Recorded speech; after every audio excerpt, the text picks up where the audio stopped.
Alors pour ma part, c'est pas que je me suis dit qu'il fallait absolument que je fasse de la vulgarisation scientifique en bande dessinée, c'est que la bande dessinée, c'est ma pratique et j'avais envie de faire quelque chose sur le thème des poissons, sur ce qu'on connaît des poissons. Et comme les connaissances des poissons sont encore vraiment largement cantonnées aux travaux scientifiques, il a fallu passer par quelqu'un qui puisse traduire ces travaux pour les rendre compréhensibles. Donc c'est vraiment dans ce cas-là lié au thème. Et puis sinon, de manière générale, ce qui est super avec la bande dessinée, c'est qu'avec très peu de moyens, on a une infinie liberté pour créer par opposition, par exemple, si on devait faire un film ou ouais, un documentaire.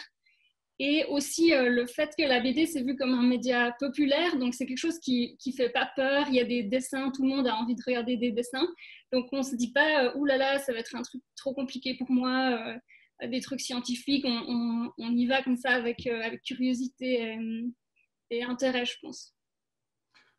Ouais, je partage totalement cet avis. C'est vrai que l'avantage de la bande dessinée, c'est vraiment que d'un point de vue pédagogique, on a accès à un public beaucoup plus grand et on peut se permettre une liberté de parole. Par exemple, si on fait la présentation de documents scientifiques en conférence, ça, même en essayant de mettre un peu d'humour, etc., ça reste relativement austère.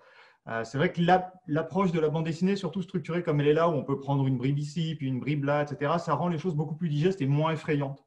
Et c'est marrant parce qu'en plus, on se retrouve avec une BD qui scientifiquement reste quand même relativement carrée. On a une bibliographie scientifique de 80 études à la fin de la bande dessinée, sauf que finalement, c'est quelque chose qui, de tous les retours qu'on en a eu, n'est pas du tout bloquant ou quoi que ce soit. C'est vraiment quelque chose qui reste fluide et moi, c'est ce que j'aime. Puis j'aime bien présenter les choses de manière assez humoristique.